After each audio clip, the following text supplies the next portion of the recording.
Hey YouTube, welcome back to my channel. My name is Robin K. If you're new here, today I'm going to be doing a video on some tips that I would recommend for doing protective styles over your locks. I locked my hair in 2016 and I wore protective hairstyles for at least 2 years, 2.5 years over my locks when I started out. Was so excited to have locks, but at the same time, like, it would just be little things. Like, I felt like my head was cold, like, because I was so used to wearing extensions, wearing weaves, and like always having my hair done. So when I first started out, I felt like my hair wasn't done. So I would do my own hair and I would do many protective styles, so many colors. It was so fun. I even started a little business based off that because everybody in the street would be like, oh my God, where'd you do your hair?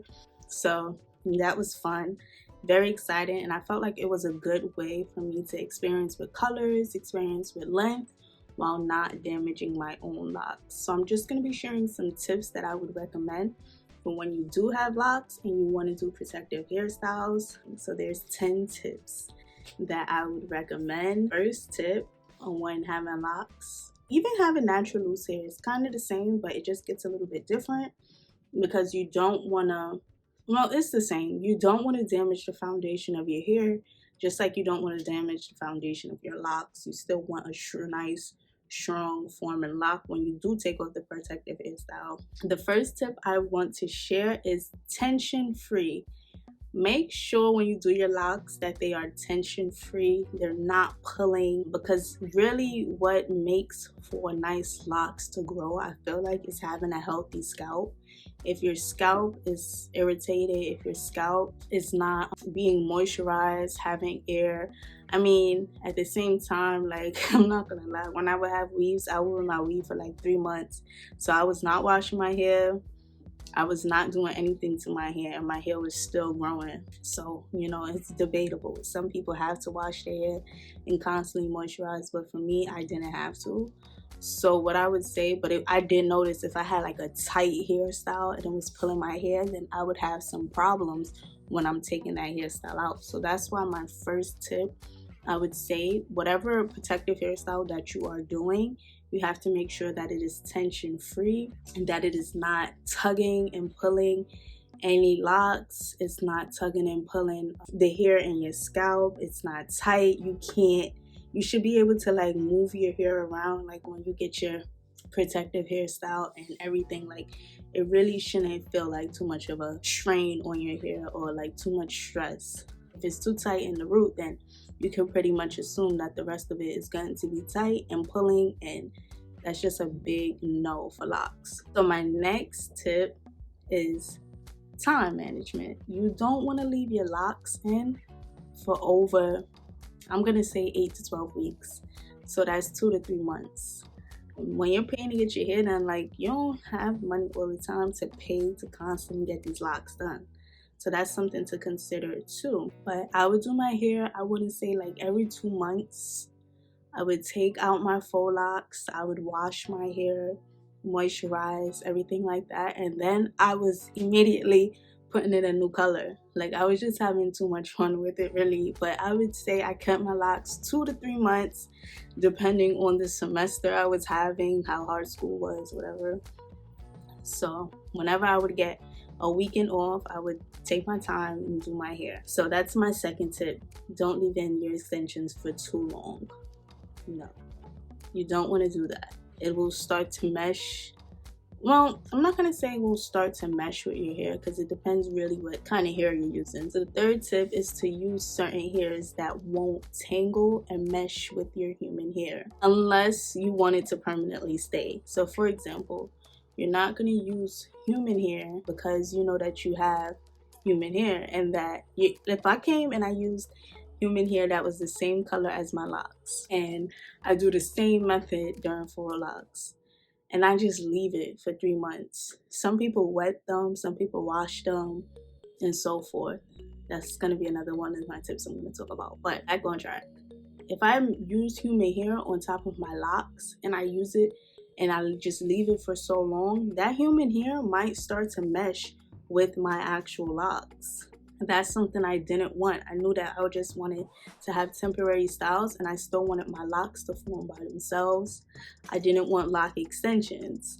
So I would say use certain type of hairs. Use hairs that aren't gonna get too tangled and mesh with your locks. As if you leave it for too long, it's gonna start to fuse with your locks, and that's something that you don't want, and it'll be extra hard to decipher between the two, your real hair and the added hair, when you're ready to take down this style. So for me, I used a lot of synthetic hair. I would just go to the beauty supply, buy the hair that I wanted, whatever color, and that would be that. It was very easy for me, you know, using synthetic hair. You probably don't wash it often, because I don't know what synthetic hair is, but I'm pretty much sure it's like some type of fabric. So you just put it in and you just leave it, and you don't have to do much to it, and it maintains its style for the most part. So I like to get colors because it made it a bit easier to decipher between my locks and the extensions that I added on. My fourth tip, I never washed my faux locks. When I would do them on clients, my clients would ask me all the time, like, can I wash my hair and stuff like that. I personally would put my faux locks in and I would not wash my hair for 2 months. And I just really didn't have to. I never washed it, so I just felt like I didn't have to. I didn't have any scalp problems or irritation or, you know, excessive dryness or dirt or buildup, because I didn't use a lot of product in my hair when I would do these faux locks. I would just use grease or oil for the first time, and that really be it. I never washed my faux locks, so I'm gonna say, I mean, you shouldn't really have to wash them unless, you know, something happens. You can wash them if done properly. It's no problem. Like, you wash them, you dry them, and you know, get a touch up, or you don't, you know. You just have to make sure that the hair inside of your scalp dries, and the extensions dry too, because you don't want to leave wet locks for too long and grow any type of mold, because that won't be fun at all. So that leads me to my fifth tip as far as moisturizing. I did not moisturize my hair constantly. Even now when I have locks, honestly, I wash my hair probably like once a month, right? Once every 6 weeks. And that is when my hair sees the most oil and water and so forth. If I lived in a climate where it was warm outside, I'm sure my hair would probably be more wet and, you know, have time to dry in the sun, and I'll go to the beach and stuff like that, but I don't. So if anything, my hair is like always dry, and when it gets to the point where it's too dry, I just simply spray it with some rose water or some regular water and put some oil in it. That's it. I don't do that often, and I definitely didn't do it often when I had faux locks or any protective hairstyle. I did faux locks and Marley twists. Those were my favorite. But the thing with Marley twists is that once your locks start to like really mature, you kind of, I didn't want to do that style. Like, I felt like it kind of like hurt my head. So it was much easier for me to like work on a single lock and do a faux lock, as opposed to doing a Marley twist where you have to kind of twist this hair into the extensions. At the time, my technique probably wasn't the best either, so it was really something easy to do in the beginning stages. But as my locks matured, the faux locks were definitely easier. Fifth tip, I don't use much product. I don't wet or oil my hair too much with faux locks. I mean, I would grease my scalp when I had to, but that's really depending on the type of scalp you have and how much you know you need to moisturize your scalp, which really shouldn't be a problem with faux locks. But like I said, I would not use too much products that cause me to have buildup, because if you're not being able to wash your hair as much as you would if you didn't have a protective style, then you don't want to bother doing that. Do what you have to do to keep a healthy scalp, because a healthy scalp is the priority with doing any hairstyle at any time. So that leads me to my sixth tip. A healthy scalp is priority with protective hairstyle. You just want to make sure that you maintain a healthy scalp, because that's where your hair is growing from and it's hanging from. And if you cause stress and problems with your scalp, then you're probably gonna have problems with your hair growth.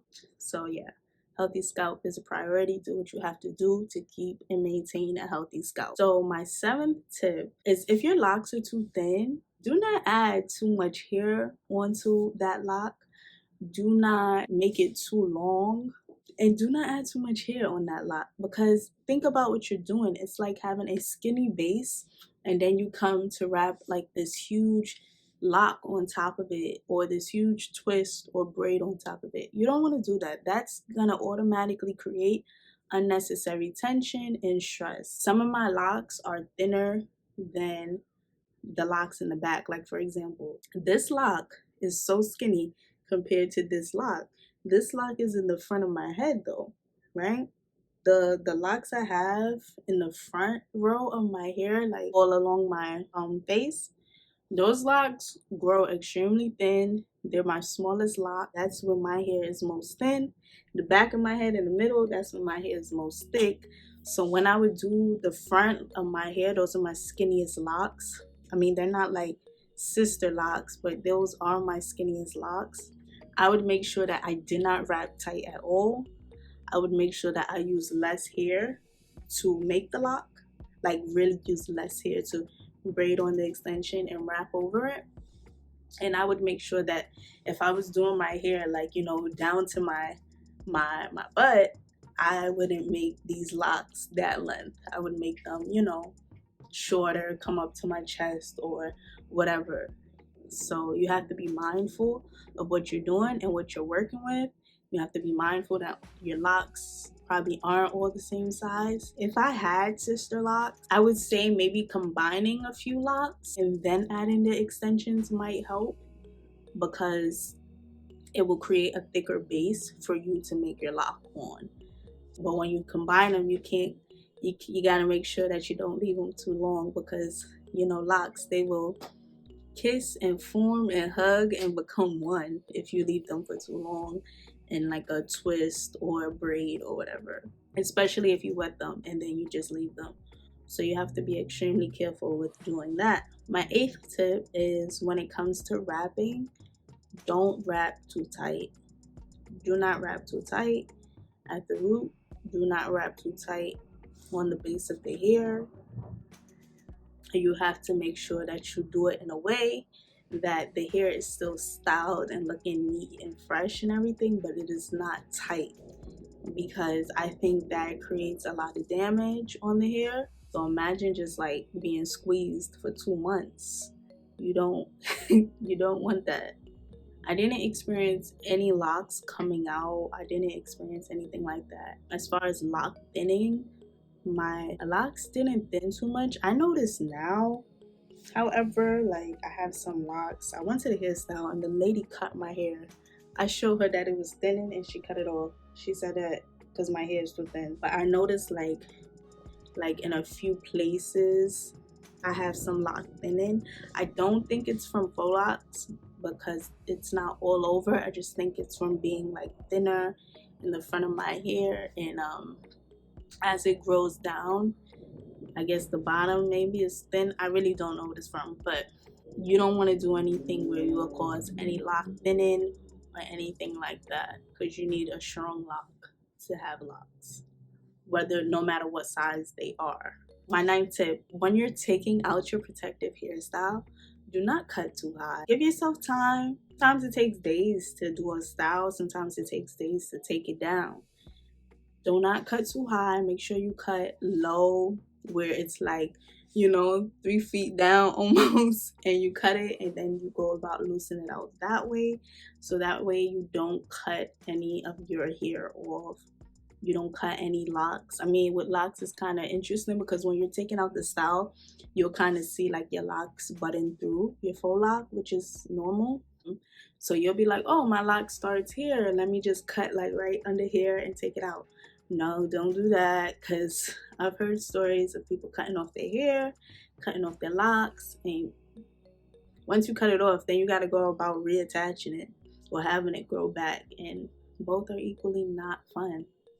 So I would say avoid cutting your locks by giving yourself space and separating the added extension hair from your actual lock. And my last tip is to tie your head up, protect your head and scalp when you're sleeping and showering. When you take a shower and when you go to bed, make sure that you tie your head. Use your head tie, your scarf, your tie head, whatever you like to call it. Make sure you tie your hair up when you're sleeping and when you're in the shower, just to keep it together, and make sure that your hair is not, being pulled on or laid on crazy or anything like that. Because at the end of the day, not only are you trying to maintain your hairstyle, your protective style, you're trying to maintain your locks under there. So make sure you tie your head. It's very important. My bonus tip is, so at this point you already got your hair parted out and you have your locks, so doing protective styles should be really easy. If you're combining locks, make sure that you combine them in a way where the locks aren't too far from one another, that they're close enough to each other and they're not pulling and they're not creating tension. And then on top of that, you're adding your full lock or your lock extension. So make sure that they're close enough if you have to do some combining. But if not, it should be really easy to do the hairstyle because your locks and your hair is already sectioned out. And that's important. Of course, my hair was parted. I agreed with the parting. But to maintain that parting, you just want to make sure that you're not combining and pulling hairs from places they're not supposed to be pulled. So to keep everything still intact, so that when you take off your hairstyle, you have the same exact set of locks that you started with. All right, so that was my 10 tips and my bonus tip for maintaining healthy locks while having protective hairstyles. Just gonna go ahead and add a 12th tip. Leaving your hair alone is the key to having healthy hair. Say it again. Leaving your hair alone is the key to having healthy hair. So that's my first tip, as a matter of fact. The longer you leave your hair alone and just let it do its thing, it will grow. So just make sure that you follow those tips as much as you can. Make sure that you be careful who's hair, not who's hair, but like who's doing your hair. If you're not doing it yourself, make sure that you be careful if you are doing your hair yourself. You're no professional, you're just learning.